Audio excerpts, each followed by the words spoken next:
Good afternoon, and welcome to Arts and Social Change in the Long Island Biennial, with exhibiting biennial artist Cheryl McBride and Brianna Hernández Baurichter, and Nia Adams, a leading voice in Long Island's advocacy community. Thank you all for joining us today and for your generous and ongoing support of the museum. I'm Heather Arnet, Executive Director and CEO of the museum, and I'll be your host today. And before we begin, just a couple of quick announcements.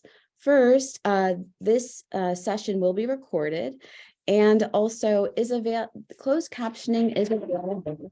So you can make that activated by pushing the CC at the bottom of your screen.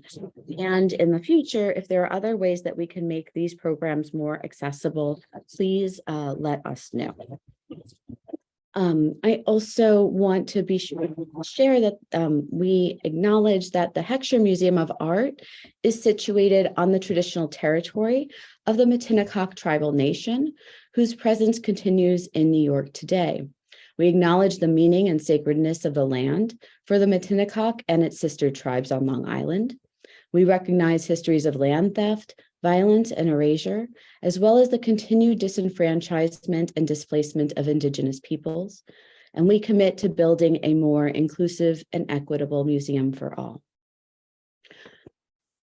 And so with that, as we want to begin thoughtfully all of our programs, I want to again welcome everyone here today, and especially those joining me here on screen, our featured guests this afternoon. I'm going to take a moment to introduce each of them, and then I'm going to ask them some questions. So we're going to engage today. Conversation. And so I'm going to begin with you. The United States tends to have difficulty confronting the realities of life as it relates to death and the process of dying. Many caregivers and the bereaved feel isolated and shamed into silence in their grief and trauma. After becoming a caregiver and ultimately losing her mother to cancer, Brianna Hernández Baurichter made an effort to break down this silence through her artwork and researched others sharing this desire across industries. Her ongoing body of work, Anticipatory Displace, captures the complex layers of trauma, dying, and grief through a caregiver's eyes. Each piece shares the physical and emotional affliction of the dying, the caregiver, and at times the two concurrently. Through these powerful pieces, in addition to workshops and resources in the community, Hernández Baurichter offers communal opportunities for healing. The Heckscher Museum is honored to have two pieces from this series by Brianna included in the Long Island Biennial this year, and to have the artist joining us on this panel today. Cheryl McBride. Cheryl's work erupts dynamically from the intersection of fine art, graphic design, law, statistics, and human rights. And you can see her work behind her, confronting profound and pervasive social issues of our time, whether making art as a form of activism, criticism, instruction, or inspiration. McBride's work is a response to challenging established thought and provoking change through public discourse. The two works of Cheryl McBride's included in the Long Island Biennial can be viewed as reactions to activism happening in the streets and online, while bringing attention to different race, gender, and social inequalities which currently exist, exploring larger societal issues such as gun violence, the school-to-prison pipeline, and the opioid epidemic. Through Cheryl's unique brand of artivism, I love that, a form of social protest that explores cultural and political concerns. This work is much more than just an innovative tactic. McBride's artivism involves an entire practice that attempts to inspire positive change in society.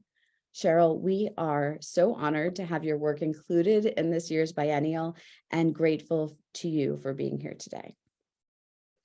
Nia Adams is a community organizer in the Long Island and Metro New York area, a self-identified liberationist and Pan-Africanist, and through her work with various grassroots organizations, including the March for Racial Justice, Planned Parenthood, Long Island Progressive Coalition, Justice League New York City, and NNLB United, Nia has been a strong voice for Black liberation, to end the carceral system, and to direct reparations. Her work is rooted with strength and grace in a multidisciplinary and intergenerational approach. Nia served as a New York State delegate for the 2020 Black National Convention and has been featured in publications such as The Gothamist and Shondaland. So if you all were with us in person, I would ask you to join me in welcoming our guests. And I know that you're all at home or at your offices or at your tables doing so right now.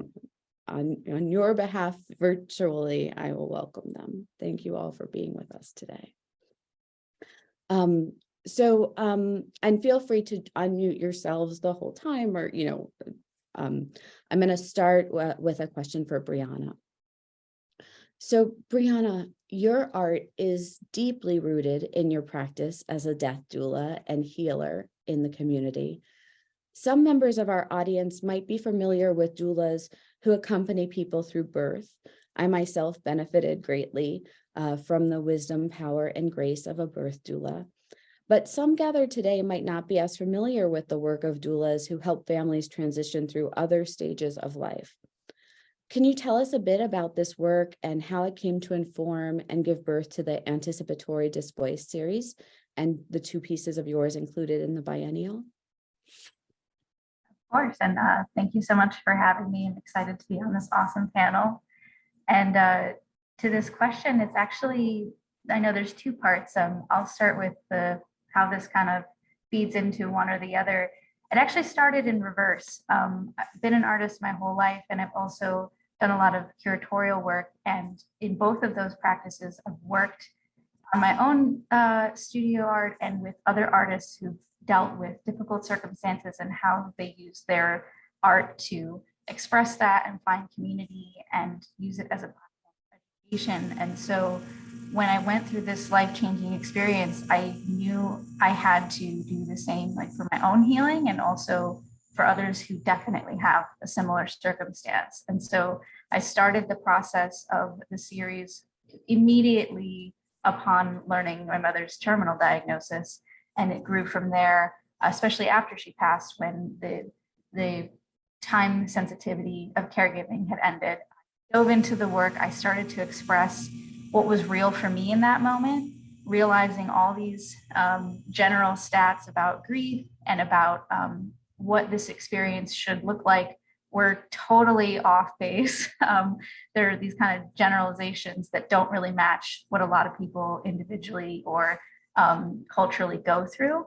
And so when I was expressing that and finding that others who saw my work felt the same way, I started to do some research about the industries that were a part of that entire experience. And after many different roads, I stumbled upon death doulas when I was reading a book about caregivers.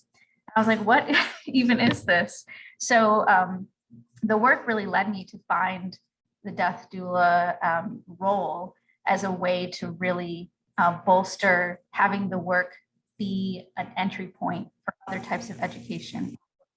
Expect how they can be prepared, what are the resources that they need. And the death doula essentially, just as you mentioned with the birth doula, it is supporting someone and advocating for their wishes as they transition through that process, in the same way that a birth doula is helping someone to plan and deliver and then recover after birth. The death doula is helping someone to plan and go through that process. And then once someone has passed, kind of look at what are all the pieces that are laid out here now? How do we gather that? And that role can really enter at any point in time. You can be thinking about, hey, I'm healthy, I'm young, but I want to know what's the paperwork I need and how do I have these conversations with my family about what I want? Or you could suddenly get a diagnosis and call a death doula to help just deal with that rushed in the moment, deal with what does it look like to have a home death and to have a home funeral. You can also call one if there's been a sudden death and you need to figure out, with all these moving parts and all these different industries involved, how do you pull it together and have someone advocating for you? So there's a lot of different logistical ways that a death doula can be present, but the core of it is really advocating for the dying, because you're very often in a circumstance where you can't communicate all of your wishes, or there's so much stress happening that maybe you change your mind, or maybe something's not comfortable for you that might be considered a standard practice. And so having someone there to really step in for you when all those emotions are up in the air. And so it's become really a new branch of my work in supporting people through that, but also help to, like I said, bolster the art that I make, so that once the art is present and people experience it for themselves and have their own reactions, then there's something to point to. Like, hey, what else can I educate myself on to be more prepared, or to find community and resource?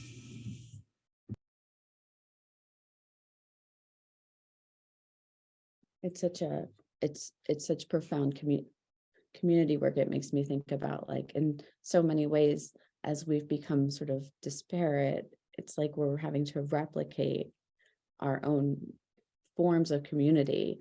And that's really what you're doing. So such important work. Thank you. And for those of you, if you haven't come to see the biennial, I encourage you to do so, because we can't even, explaining the work is not the same as seeing it. So, and that's so true for Brianna's work and as well for Cheryl's.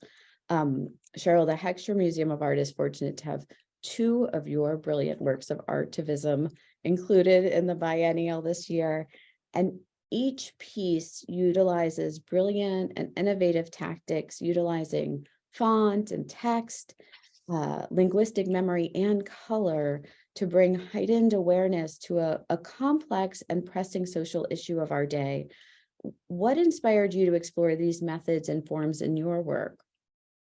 Well, actually, it was the election of the 45th president of the United States. After that election, I really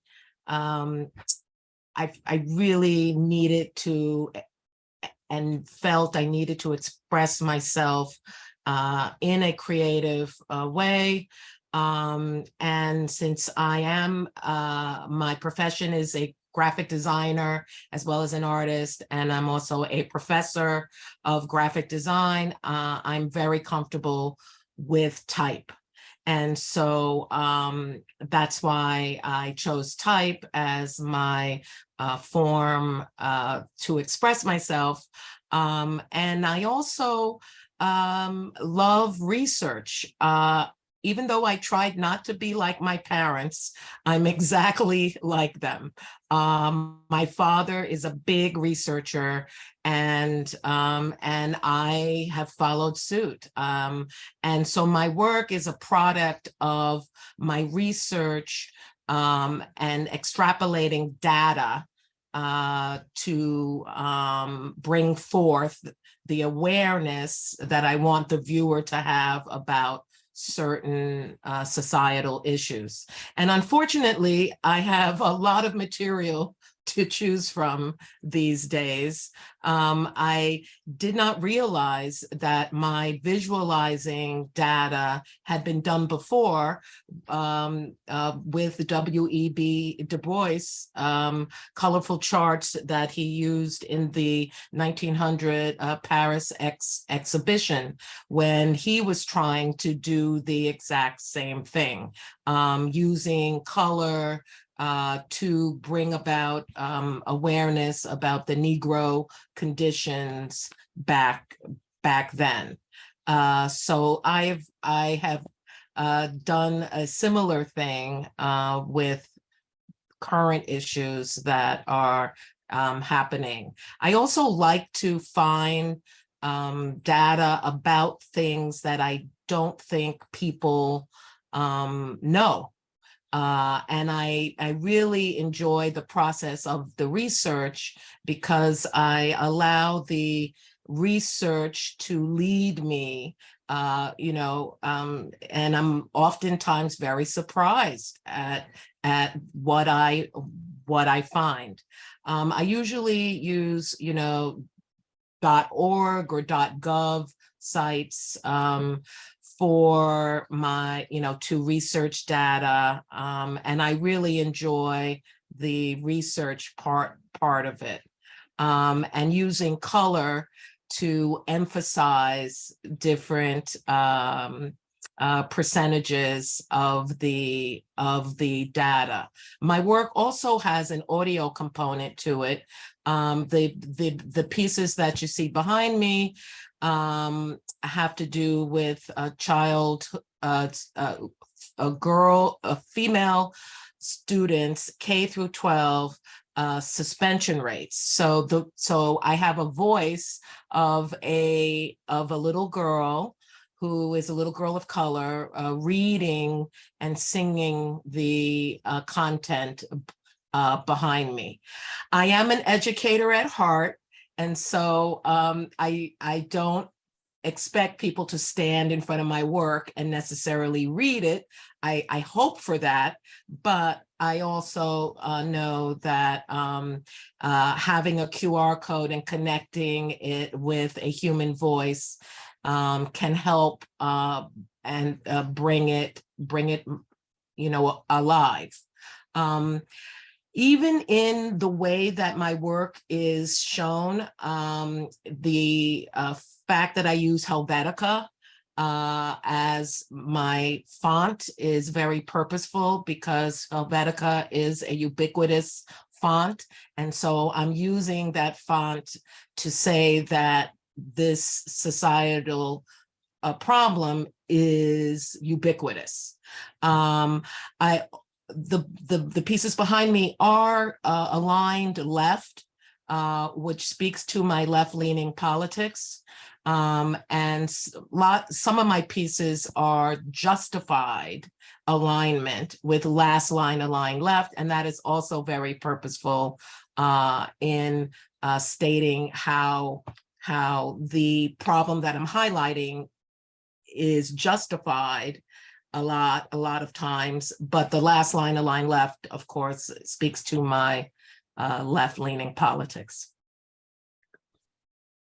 I love all of the thoughtfulness that is embedded in your work. And as I mentioned to you when we spoke last, one of my favorite things is being in our galleries and seeing people standing in front of your work, and something that your work and Brianna's have in common is that they involve, in the worlds of museums, we often talk about close looking, and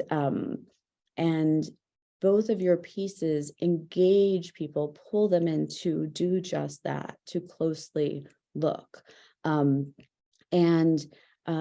They could walk by a piece, and there are pieces that they should closely look at everything. But what's the magic is when someone comes into our galleries and they stop in their tracks and they realize they should actually look a little closer. And when they do, they find another layer and more meaning into the piece. And there are so many profound connections between your work and Nia's activism. And I think part of what's so interesting and powerful is this concept around attention must be paid. And when you are finding ways to raise awareness and engage people in making sure that they are paying attention to systemic issues that are ubiquitous, and that are epidemics, like racial injustice and systemic racism in public education, but that are not being where attention is not being paid. And so, Nia, I wonder if you can share with us and talk with us a bit about the activism that you are engaged in and how it connects to the issues that Cheryl is addressing in her work, like issues like the school to prison pipeline and other like issues.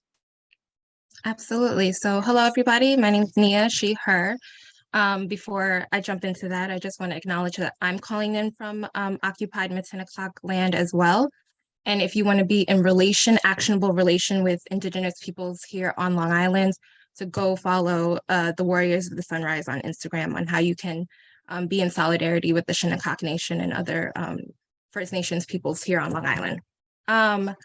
So in regard to Cheryl's work, I found it really interesting. I would encourage people to go visit her website or go to the museum and see her work.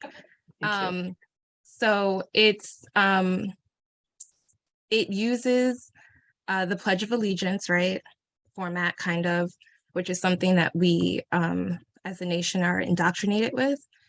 And that's interesting because it negates the experiences of who is reciting this this pledge, whether it be First Nations people, whether it be ethnic Black Americans, immigrants, other people who are quite literally having war waged against them and displaced and erased. And so that's incredibly important when we're talking about Long Island education justice, the ways in which our youth are criminalized.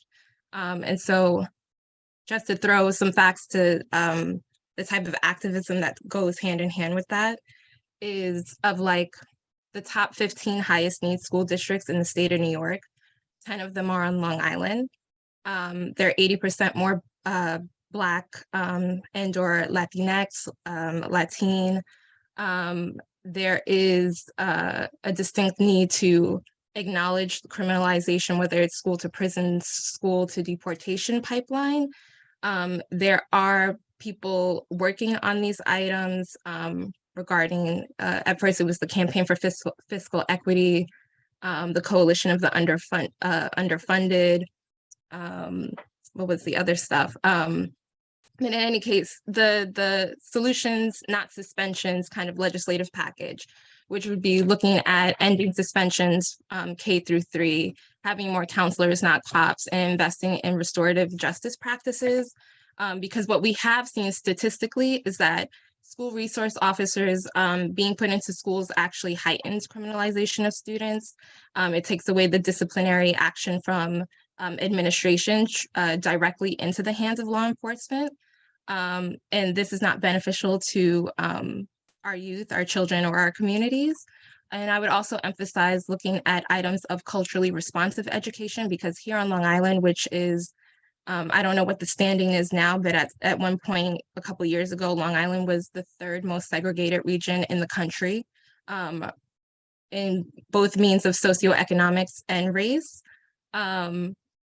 However, 92% of all public school educators are white, regardless of district. That's directly related to both redlining and issues of nepotism.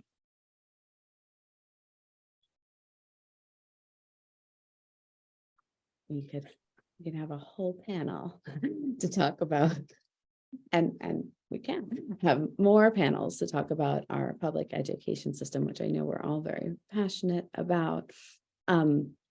I just think it's incredibly dynamic and important to think about Cheryl's work and your activism, Nia, and how they connect, and how we can think about art and activism, and as Cheryl calls it, artivism. And I'm curious, when you've been engaged in rallies and actions of late, how have you seen art utilized during actions or rallies effectively? So I think art, quite honestly, it is a weapon and a tool, right, of social change. I say weapons, some people don't like such militant like language, but again, like there is a war being waged on Black and working class people. As far as, rallies or other type of actions, art is incredibly important. Art can be used to educate and illuminate people's political awareness, both locally, globally. Things as simple, posters, signs that we make, right, our artwork, because that's what's going to be captured by the photographers. That's going to make it into the press, that people are going to see, on Twitter. Although now the algorithm is all messed up on Twitter, and more on that later, maybe not. But I mean, people breaking out into song, like music is incredibly cultural and incredibly powerful and moving. I mean, if we look at the history like of music in Black liberation and civil rights movements overall, right? Like I think a lot of people think of the 60s, they think of Sam Cooke, they think of Nina Simone, Harry Belafonte. But if you're even talking about Negro spirituals, are very much so music not just to inspire, but to educate and tell people how to find the Underground Railroad, how to get out of bondage. There's music now. There's a song, I believe, with Harry Belafonte and the members of Justice League New York about how we build solidarity movements. And so I see that. I mean, you can see chalk, right? Like writing on the grounds, places. I've seen such incredible artwork done at rallies, and it's been incredibly moving, and it inspires people to then ask questions and do more. Yeah, I so agree. And I recently moved here from Pittsburgh, where I was very involved in organizing efforts. And I have to give shout outs to even some of my colleagues who might be watching this from, I know our colleagues over there were so creative, and especially with SEIU 32BJ and Pittsburgh United, who would use like tremendous paper mache puppets, in fact, to I know when the Fight for 15 was going on to increase minimum wage, as you mentioned with the press, like those were the images that the media captured, were very, very large paper mache images of Ronald McDonald were seen when there were strikes happening outside of fast food chains. There were striking workers, but the media captured the enormous paper mache puppets. And so that's where you have artists and activists, I think, collaborating to tremendous effect. In addition to the music and songs and posters and all of the work that you were talking about. And, with the Dream Act, the Dreamers were doing beautiful work with like butterfly imagery and things on the at DC marches that I think really helped to give that kind of visual imagery for people to be able to see what does it mean when dreams are still lived. So Brianna, one of thinking about activism and your work too, when I first saw some of your work, it made me think of one of my other favorite activist artists, who was really, I always think of her as one of our first disability justice activists, and that's Frida Kahlo, who so bravely really, was one of the first people to represent her differently abled body in art. And there are so few representations that we can look at in art of differently abled bodies, the way that Frida consistently represented her body in differently abled forms and had the courage to really represent what does a differently abled body look like with surgical wraps, with braces. What does it look like to look and stare death in the face? And so, I thought so much about her work in relationship to yours, and wondered about whether she was at all an inspiring force for you as an artist at all. I mean, absolutely. I think a lot of artists, like growing up, she's like one of the first artists that you really learn about in this expansive way. So it's kind of like always, I guess, in the backdrop of art history and thinking about, as you make your way as an artist into all that, but specifically with thinking about the process of dying and caregiving, there's so much that people just don't talk about for many different reasons. And I think I can go back to her as an example, when people say, oh, are you sure that you're going to make work about this? Like, who's going to want to see this? Who's going to want to talk about this? It's like, we have one of the most famous artists of all time, like putting it all out there. It really is, to Nia's point, that weapon that cuts through and says, no, we're going to talk about this. There's so much misinformation about what grief really looks like, about what you need to know when you're facing the process of dying. And a lot of it won't go away or like disappear or stop being painful, but a lot of it can be alleviated by talking about it and having a plan and knowing what's important to you.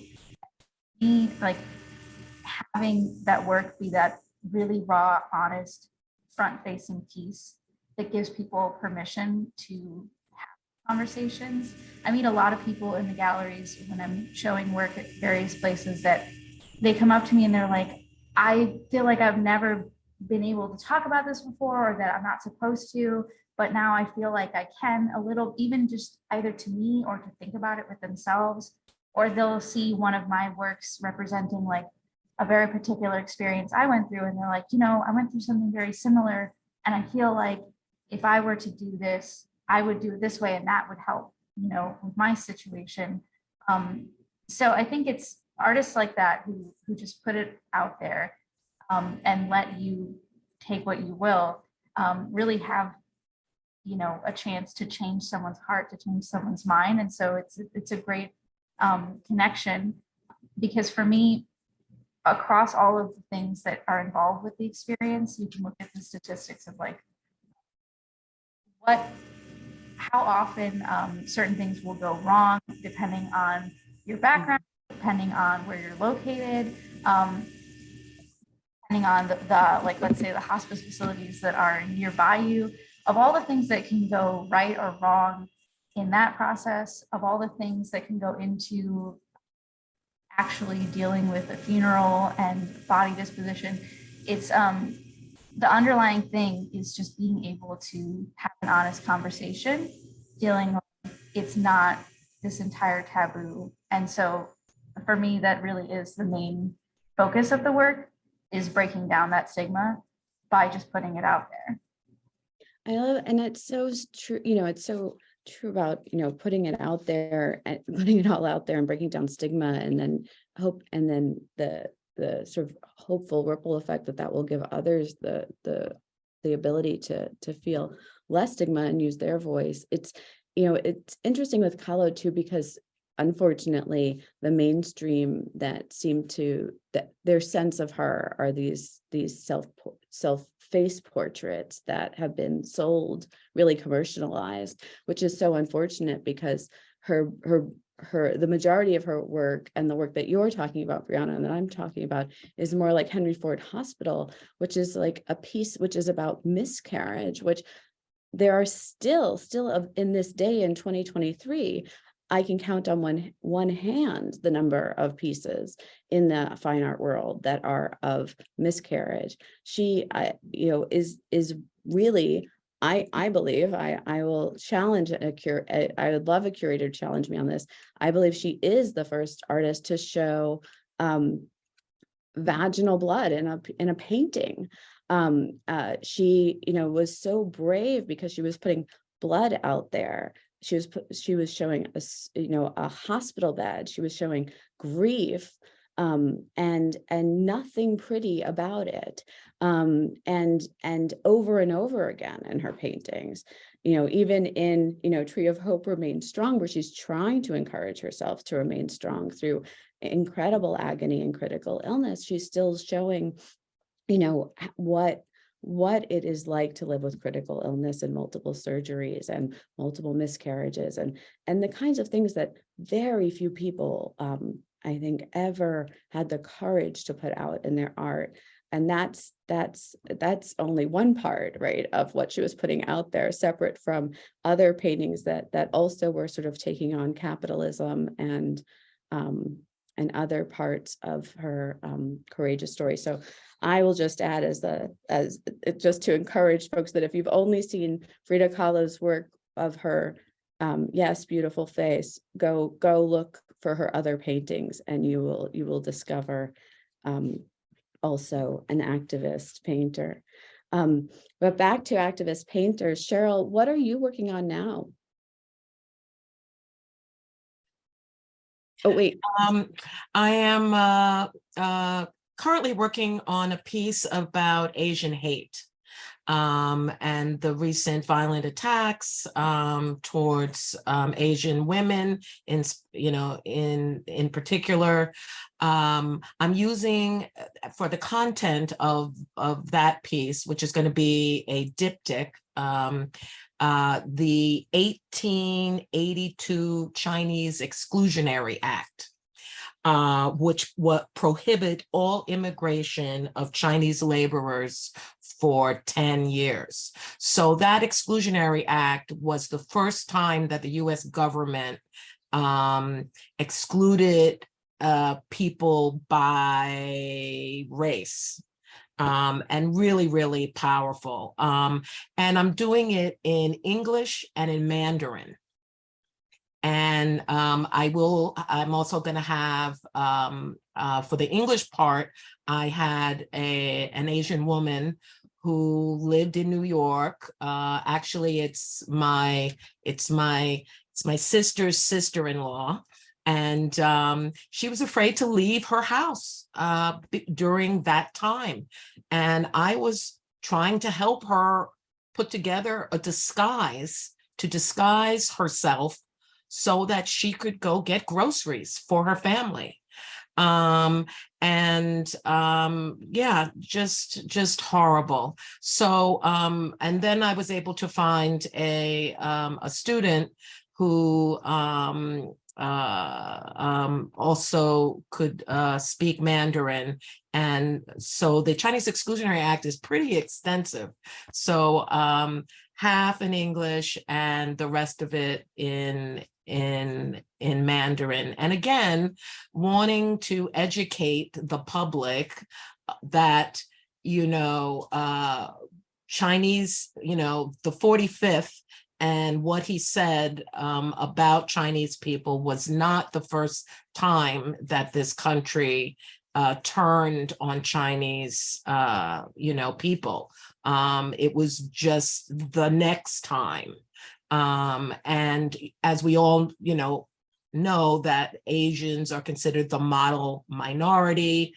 And so I just wanted everyone to understand that it started in 1882. In 1619 and Right.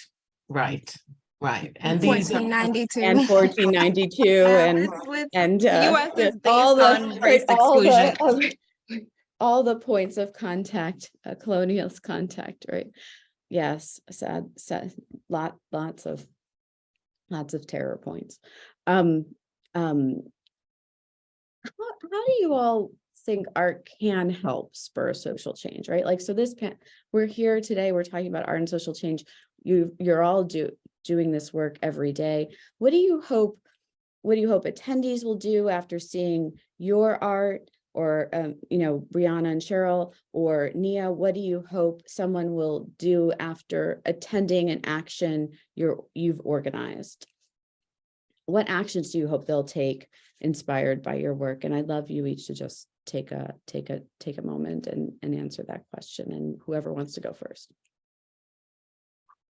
Okay, I'll go first. Well, I want to bring, I want to educate and bring awareness.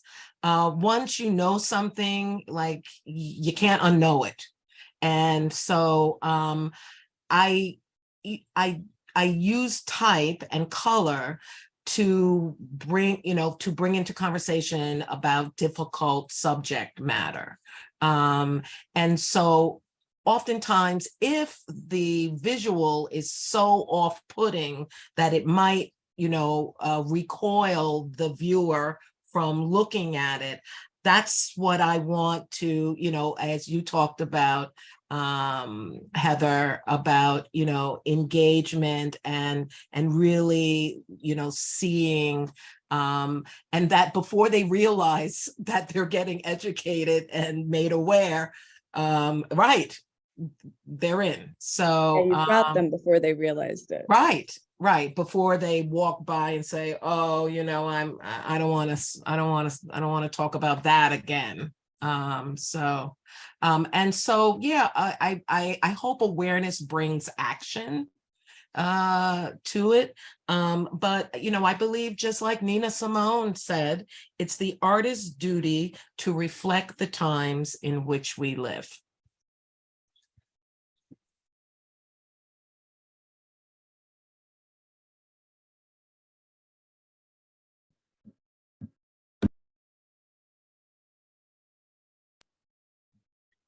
Brianna, you look We like did at the you're- same time. I totally agree, using, that basis of education and awareness is really important.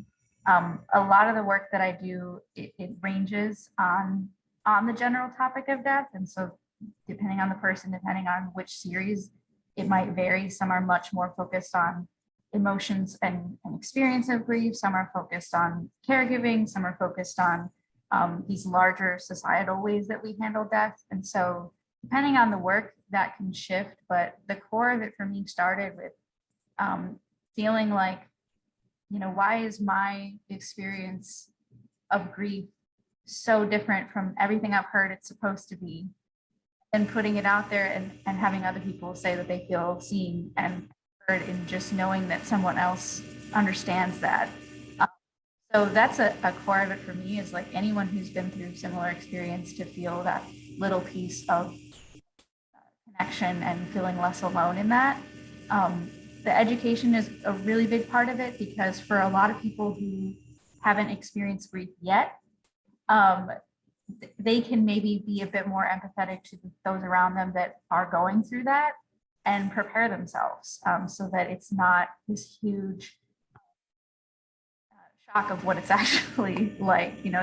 There's always going to be feeling is that, like, you can't erase your emotions, but having that little bit of underlying structure to support. And I think the larger topic of death and all the things that go into it is really looking at all the other systems it's connected to. So there's that seed of feeling seen, feeling less alone, the kind of bubble of education and community, and then this larger branch of things like how do we look more critically at funerary industry to have burial practices, or have more accessible and financially accessible options for people to care for their loved ones after they pass. How do we find systems and structures in healthcare that support caregivers, family caregivers, in addition to the dying, and not only that, but the professional caregivers who are often underpaid and overworked. How do we make sure that they have the tools they need to provide the best care while taking care of themselves too? So it kind of starts at that seed and grows outward for me in terms of what I hope people will take away, depending on what they're experiencing and what work they're particularly seeing in that moment.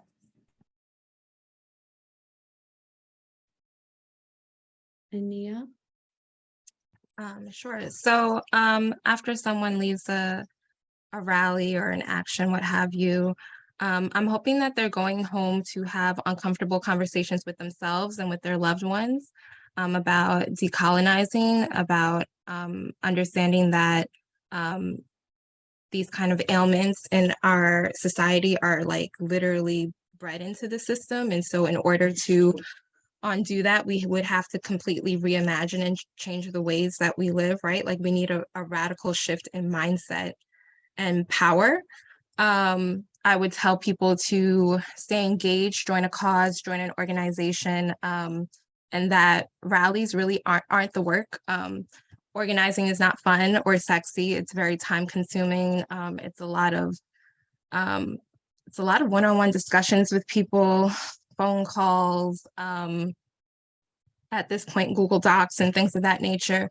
But I really would like to see a world where people have self-determination of their own communities, and that we're organizing for the betterment of our collective communities. I'm also a huge fan of general strikes. I think people should withdraw their labor from the people who and institutions that abuse and extract from us. So we don't cross any picket lines, anybody who's watching this. But yeah, know that hashtags and Instagram posts are not organizing, and that you need to like really join a cause and be in community with people if you really believe in the things that you say you believe in.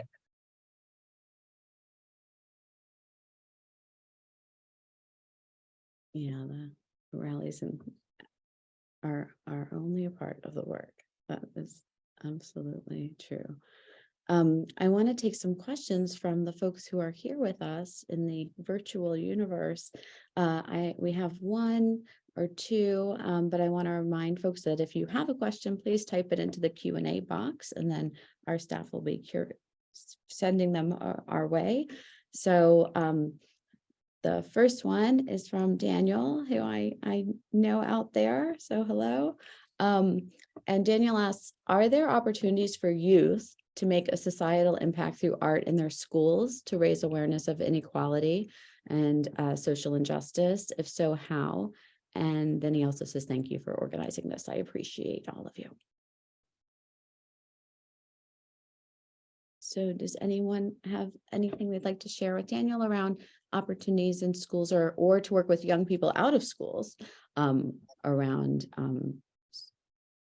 social change? I'd say, and I'm trying to read the question and answer at the same time. One, yes, youth have an incredible impact and power. And if you look at the history of like almost any social movement, it's primarily youth and gender marginalized folks at the forefront of it. So you have a lot of power. I want students and folks to know that. I would, if you're looking for the more kind of straight and narrow within the system kind of way, I would look at items such as culturally relevant education and solutions, not suspensions, legislative packages and policy packages. I would possibly organize, depending, this is the issue with inequities and funding and capacity, is that some schools, which are usually going to be more affluent, white, and wealthy, are going to have more resources and capability to do certain things. But I would see if you could partner with folks in your school to create these types of art installations, if there are things that you want to bring attention to. And I would visit the Alliance for Quality Education, which is a statewide education justice organization. I would visit their website to inquire about more actions to take.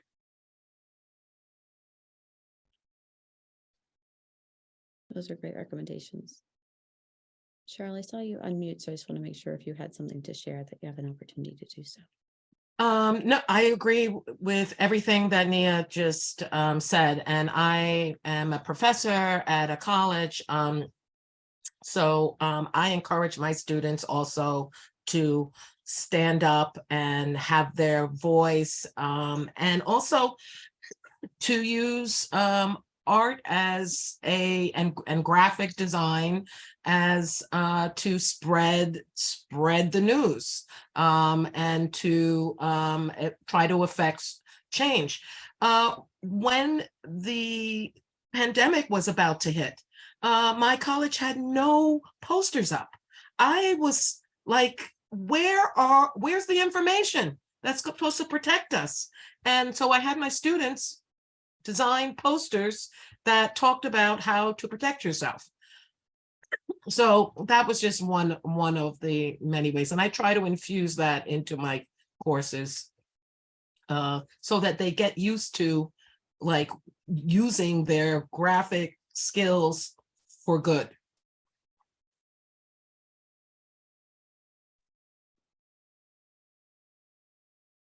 Yes. agree with both of you, and especially what Nia said about youth, and marginalized folks almost always being at the head of social justice movements. And so Daniel, I hope that you are working with youth. And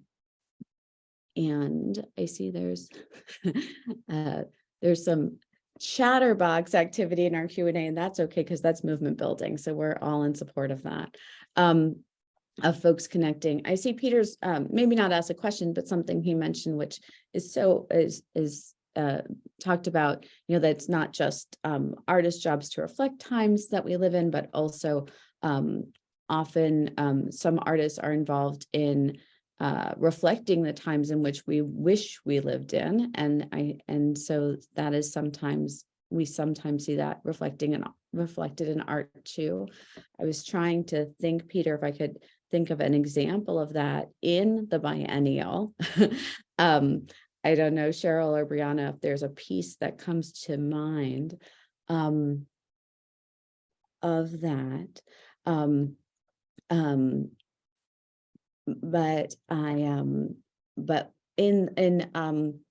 But before we close, I will say that perhaps towards the helping to create the world we want to live in,